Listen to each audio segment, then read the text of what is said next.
ये दादा भाई इतने बिगड़े हुए हैं कि इन कवियों, अब ये छोरा है ना, ये शादी करी तो शादी की पहली रात को ही पत्नी को कविता सुनाने लगा। वो शर्मा गई तो बोले शर्माए मत, ताली बजा।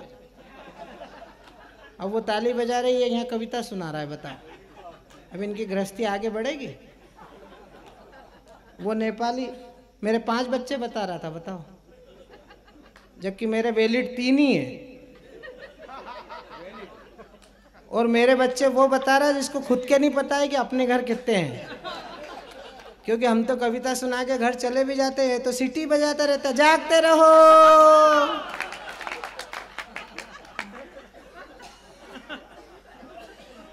क्या व्यंजना, बताओ किनसे छेड़छाड़ कर रहा है? मेरे बच्चे बता रहा है, बताओ। सरनेम बोले अलग अलग है। भैया तेरे को ही शक होगा, तू ही सरनेम पूछता होगा, हम तो केवल नाम ही पूछते हैं क्योंकि अपने को तो कॉन्फिडेंस है। हमारे राहत इंदौरी ने कहा है कि चेहरे से दिल की कि खुदा चले उधर चलाता है, तुझे खबर नहीं मेले में घूमने वाले, तेरी दुकान कोई दूसरा चलाता है। तो अपने यहाँ तो सब अपने ही मामला है। अपन तो जैसे दादा भाई ने कह ही दिया, लालू यादव के खानदान के हैं, वो तो थोड़े समझदार निकल गए, इसलिए 3 पे ही रुकी हुई है गाड़ी। और दादा भाई इसमें चिंता की कोई बात नहीं, लालू यादव पहले ही आइटम नहीं, हमारे तो खानदान में शुरुआत से ही चल रहा है। आपने देखा कि नहीं, महाभारत में कितने थे? और वो तो तब जब आंखें नहीं थी।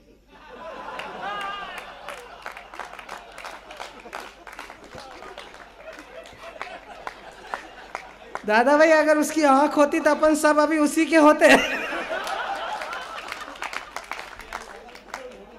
दूसरे को तो करने ही नहीं देता वो। और दादा भाई आपकी, मैं तो पहली बार आपके पास आया हूँ कविता सुनाने। रवि चतुर्वेदी ने 10 साल में पहली बार बुलाया। इसको 10 साल बाद समझ में आया कि अब ये इस लायक कवि सम्मेलन हो गया है कि इनको बुलाओ।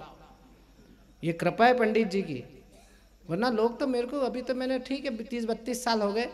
सुषमा दीदी जब मैं शुरू में निकला कविता सुनाने तो लोग मुझसे पूछते थे, बोले यादव और कवि? मैंने कहा क्यों, गुंडे ही होते हैं क्या? बोले नहीं यार, हमने सुना नहीं कभी यादव कोई कवि हुआ। मैंने कहा अच्छा, सृष्टि का पहला कवि ही यादव था। कुरुक्षेत्र में भगवान श्री कृष्ण ने 18 अध्याय सुनाए थे। सुनाने वाले कृष्ण थे और सुनने वाला अर्जुन था। 18 अध्याय कंठ एकांत ग्रस्त। उन्होंने बीच में नहीं कहा कि ताली बजाए, उन्होंने तो सुना है धारा प्रवाह, और अर्जुन ने सुने। सुन के पूछा लड़ रहा है कि और सुनाऊं?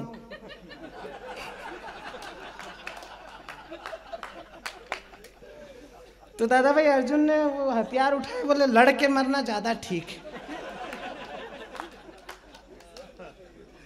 और ताली और ठाके वाली बात तो आदित्य भैया आगे आ रही है। वो तो दूसरे दिन भीम ने पूछा अर्जुन से कि वो धारा प्रवाह सुना रहे थे, तुम मुंडी हिला रहे थे, सब समझ में आ रही थी? बोले नहीं। बोले पूछा क्यों नहीं? बोले पूछता तो वो फिर से भी सुना सकता। अगर मेरी क्रम पे ताली नहीं बजी तो मैं फिर बुला लूंगा। वो कहाँ है? नीचे कहता है ना, संभाल के रखा है मैंने भी। इधर तुम्हारी ताली कम हुई, इधर छोड़ा। शुरू करूं? भारत में देखा महाभारत सफर दृश्य, मुझे कृष्ण जैसा अनुभवी बनना पड़ा। विश्व रंग मंच पर स्वार्थ का नृत्य देख मुझे परमार्थ का रवि बनना पड़ा। सजाई बलि वेदिका स्वतंत्रता पुजारियों ने, पढ़ा इतिहास तब हावी बनना पड़ा। और वही देश लंगूरों के हाथ लुटने लगा तो लेखनी उठा के मुझे कवि बनना पड़ा। वही देश लंगूरों के हाथ लुटने लगा तो लेखनी उठा के मुझे कवि बनना पड़ा। तो कवि हूँ कबीर की परंपरा का दीपक हूँ, तेज आंधियों से कभी डरता नहीं हूँ मैं। सत्य को सदा ही सत्य लिखने की आदत है, समझौता लेखनी का करता नहीं हूँ मैं। और जन्म से ही पकड़ स्वभाव का रहा है कवि, कामनी के नयनों पे मरता नहीं हूँ मैं। और देश की अखंड तस्वीर मेरे मन में है, दूजा और कोई रंग भरता नहीं हूँ मैं। देश की अखंड तस्वीर मेरे मन में है। तो लेखनी उठाई मैंने जब भी बसंत पर, जाने क्यों हमारा स्वाभिमान डोलने लगा। और चोली बिंदिया के गीत में न कभी गा सकूंगा, यही एहसास मन को टटोलने लगा। और देश की घिनौनी राजनीति देख देख कर राम की कसम अब रक्त खोलने लगा। और कामनी के नैनन को भूल गया और मेरा रोम रोम वंदे मातरम बोलने लगा। कामनी के नैनन को भूल गया। राजनीति पे क्या कविता सुनाए, पूरा जीवन दे दिया दादा भाई ने राजनीति को। राजनीति की स्थिति बहुत खराब है। जो माँ की नहीं सुने वो राहुल गांधी, जो पिताजी की नहीं सुन रहा वो अखिलेश यादव, जो किसी की नहीं सुन रहा।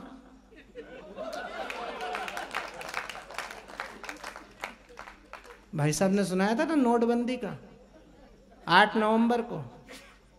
हमारा एक कवि है, उसने मुझे सुनाया 7 नवंबर को कवि सम्मेलन में निकला दादा भाई, तो उसको इधर ही कहीं आना था, रीवा हुआ, तो उसने पत्नी से पैसे मांगे, बोले 2000 रुपये दे दे, मुझे कवि सम्मेलन में जाना है। तो पत्नी ने कहा मेरे पास तो जहर खाने के लिए नहीं है। तो बेचारा इधर उधर से पैसे मांग के कवि सम्मेलन में चला गया। वो 7 नवंबर को कवि सम्मेलन में गया, जब तक 8 नवंबर को भाइयों बहनों हो गया।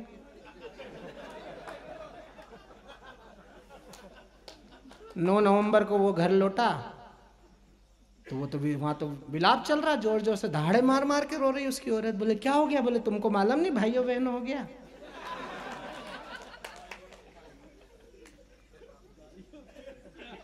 तो बोले उससे तेरा क्या लेना देना, तेरे पास तो जहर खाने को पैसे नहीं। बोले नहीं, 1-1 के मेरे पास भी 72 नोट रखे हैं। तो पति सिर खुजाने लगा, बोले यार इसके पास तो जहर खाने को नहीं थे, अब तो इतने हैं कि पूरा शहर जहर खा ले।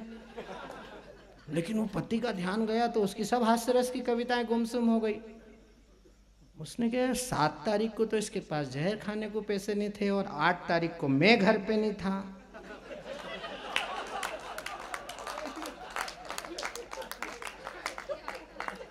अच्छा, ये वही ताली बजा रहे हैं जिनके 1-1 के अभी भी पड़े होंगे 10-20। हिंदुस्तान में नेताओं का पता ही नहीं लग रहा है कौन किधर है। दादा भाई मैं 4 पंक्तियां राजनीति की विसंगति पर पढ़ना चाहता हूं, देखना चाहता हूं कितने लोग व्यंग्य को पकड़ते हैं। मेरे बड़े भाई हरेश चतुर्वेदी जी ने बड़ी कारीगरी से व्यंग्य सुनाया। मैं 4 पंक्तियों का एक व्यंग्य आपको सुनाता हूं कि सुबह के उजाले आई जी के साथ जो चले थे, नाश्ते पे पहुंचे तो बस पाई हो गए। कि सुबह के उजाले आई जी के साथ जो चले थे, नाश्ते पे पहुंचे तो बस पाई हो गए। भोज का आमंत्रण मिला जो लालू जी के घर से, मंत्री पद पाने को वे राजपाई हो गए।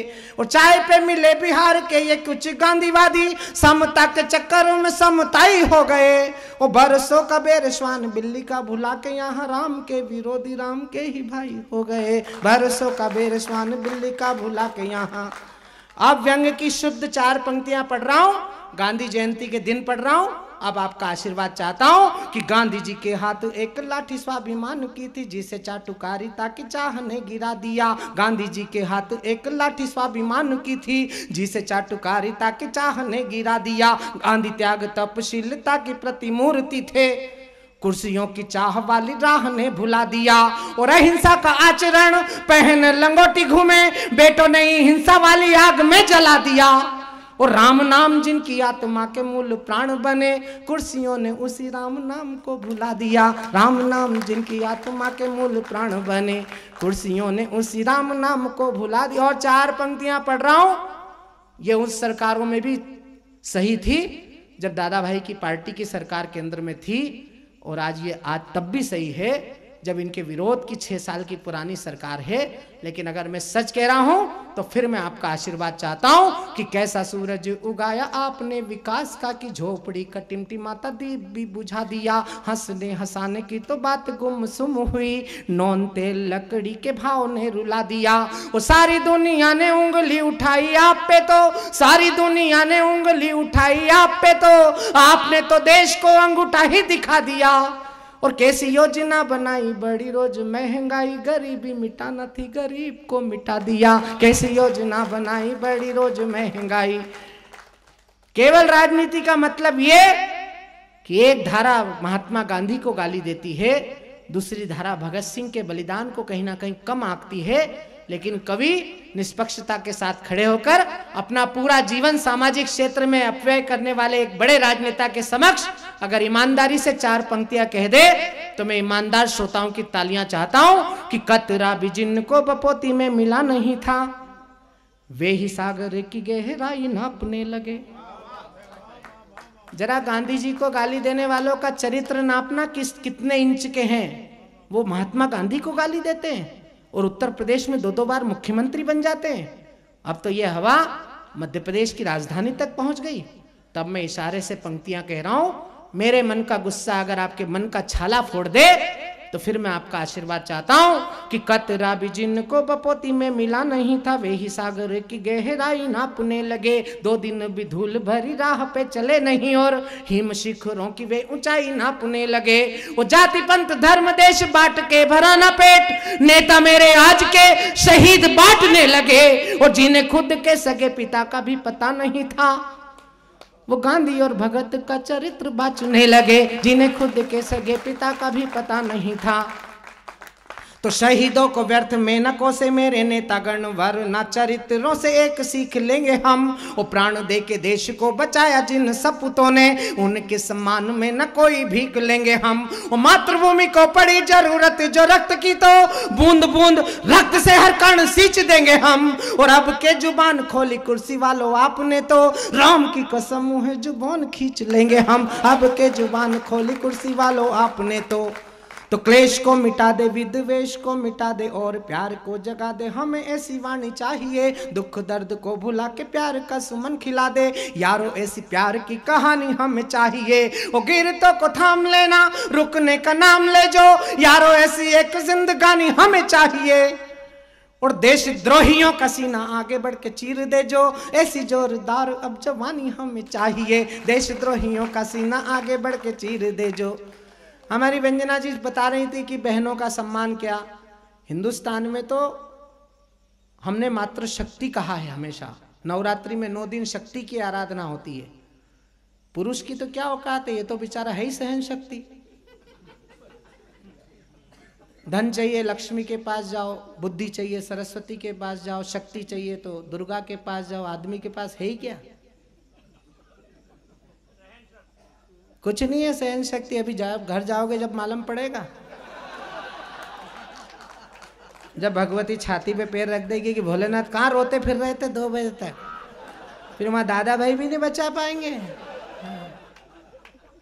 हिंदुस्तान का पति केवल घर के बाहर ही विवेकानंद है। घर में घुसते ही ओरिजिनल औकात मालूम पड़ती जब पत्नी कहती कि तेरे में अक्ल नहीं है, और हम मुंडी हिलाकर स्वीकार करते हैं, क्योंकि हमें पता होता है कि अगर अपन में जरा भी अकल होती। देखो वो पंछे वाला कैसा भगा, ये जरूर भाजपा ही होगा। भगवा पंछे ऐसा आड़ा डाल रखा तो मैं समझ गया कि दादा भाई की टीम में तुम भी हो बेटा। बाहर से समर्थन है दादा भाई को है। हिंदुस्तान का पति की, और मेरी 2 बहनें बैठी हैं। व्यंजना जी का तो सम्मान करती हूँ, सुषमा जी के पैर छूता हूँ। हिंदुस्तान में कुछ भी नहीं है, जो कुछ है सब इनके पास। मैं लोकतंत्र की सबसे खूबसूरत 4 पंक्तियां आपको भेंट करता हूँ कि कौन कहता है नारी भारत में अबला है, इंदिरा ने दुनिया से लोहा मनवाया है। कि कौन कहता, जो लोग नौकरी करते हैं, कोई नौकरी पेशा यहाँ बैठा हो, ये रिटायर हो गई हमारे मास्टर साहब रवि चतुर्वेदी मास्टर हैं, इनकी पत्नियां अबला होती हैं, क्योंकि बेचारे 30 दिन तो नौकरी करते हैं, 1 दिन तनख्वाह लेके आते हैं, तो वो बेचारी इंतजार करती कि अबला।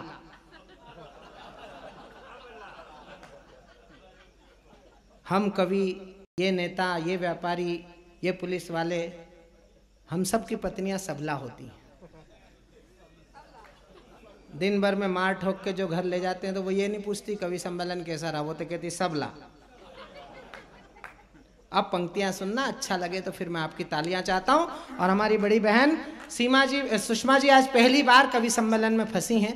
वो बड़ी कहानीकार हैं, लेकिन उन्हें लगे कि मैंने कई 4 पंक्तियों में हिंदुस्तान की नारी की कहानी कह दी है, तो फिर मैं आपका आशीर्वाद चाहता हूं कि कौन कहता है नारी भारत में अबला है, इंदिरा ने दुनिया से लोहा मनवाया है, माया ने मुलायम और उमा जी ने दिग्गी राजा, सुषमा जी ने दिल्ली में फिर झंडा फहराया है। अशोक में अशोक जी वसुंधरा के कारण है,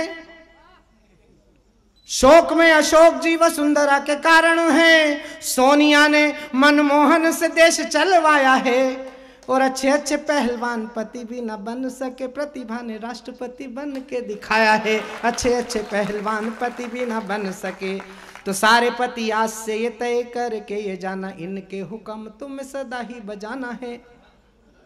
आहा, देखो इससे भी ताली बजा रहा है।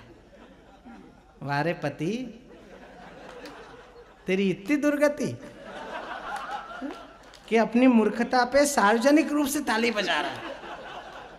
दादा भाई, आपकी विधानसभा में जाओ तो एक विधेयक मध्य प्रदेश में आना चाहिए कि अगर कोई दलित है दुनिया में, पिछड़ा है, तो वो यही है शादीशुदा पति। इससे ज्यादा भोला प्राणी आपको दुनिया में नहीं मिलेगा। मैं आज वीरेंद्र सिंह जी के संग मैयर में एक के घर चाय पीने गया। अब ये नहीं बताऊंगा कि वो घर अजय सोनी का था। हमारे जाने के पहले ही सांस्कृतिक कार्यक्रम शुरू हो गया। मैंने कहा मेरी तो कविता ही नहीं सुनी, इस घर में झगड़ा कैसे हो रहा है। वो पति पत्नी को दे रही बत्ती। पत्नी ने कहा कि अगर मैं गलती कर रही हूं तो भगवान मुझे अभी विधवा कर दे। अब बताओ, और अगर तुम गलती कर रहे हो तो भगवान अभी आपको। वो पति बेचारा सिर खुजाने लगा कि दोनों कंडीशन में हार मेरे ही फोटो पे टंगेगा। और हिंदुस्तान का कोई पति, महात्मा गांधी की जयंती के दिन एक सबसे बड़ी बात कह रहा हूं, कोई पति अगर ये सोच रहा हो कि पत्नी से आगे निकलना है तो विचार यहीं त्याग देना, वरना व्यंजना की बात में आ जाओ नारी शक्ति। कुछ नहीं, नारी सबसे बड़ी शक्ति है। क्योंकि हमारे यहाँ तो माता बहनें भोजन बनाती हैं, पहली रोटी गाय की, आखिरी रोटी कुत्ते की। ऊंचाहार, मैयर, देवास, ये छोटे शहर हैं, यहाँ गाय भी मिल जाती है, कुत्ते भी मिल जाते हैं। आगरा महानगर है जहाँ से हमारे बड़े भाई साहब आए हैं, वहाँ ना गाय मिलती है ना कुत्ता मिलता है। रात में 2 बजे जब भाई साहब कविता सुना के जाते हैं तो दोनों रोटी हमारी बड़ी भाभी इन्हीं को गर्म करके खिला देती, ताकि पति बेचारा गाय सरी की गर्दन डाले रहे।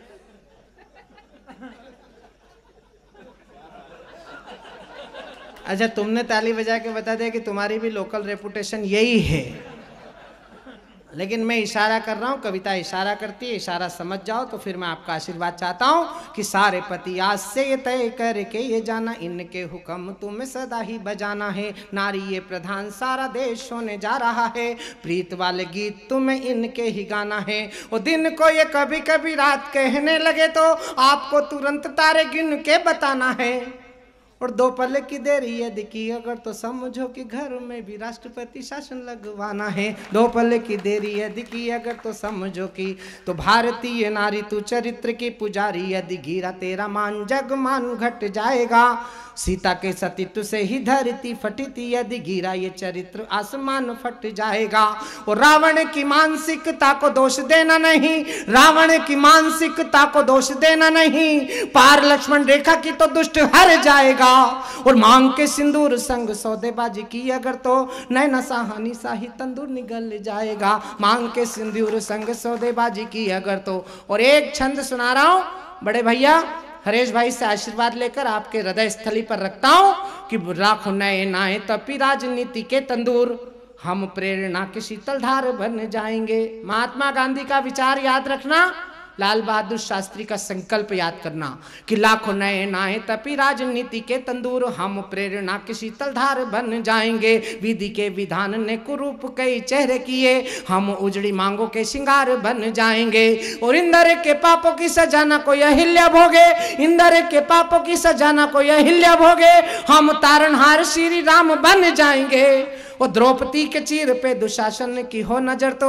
हम लाज राखन घनश्याम बन जाएंगे। द्रौपदी के चीर पे दुशासन की हो नजर तो क्यों? क्योंकि भारतीय नारी जब त्रिशिला बनी है तब दुनिया को महावीर नाम मिल पाता है। और जीजा माता शौर्य संस्कार के जगाती हैं तो शिवाजी को राष्ट्रीय स्वाभिमान मिल पाता है। ये 2 महापुरुष जिन्हें हम याद कर रहे हैं, चौथी पंक्ति पर उनकी माताओं को प्रणाम करना, कि भारतीय नारी जब त्रिशिला बनी है तब दुनिया को महावीर नाम मिल पाता है। जीजा माता शौर्य संस्कार के जगाती हैं तो शिवाजी को राष्ट्रीय स्वाभिमान मिल पाता है। और देव की यशोदा जो दुलारती है कान्हा को तो दुनिया को प्यारा ब्रज धाम मिल पाता है।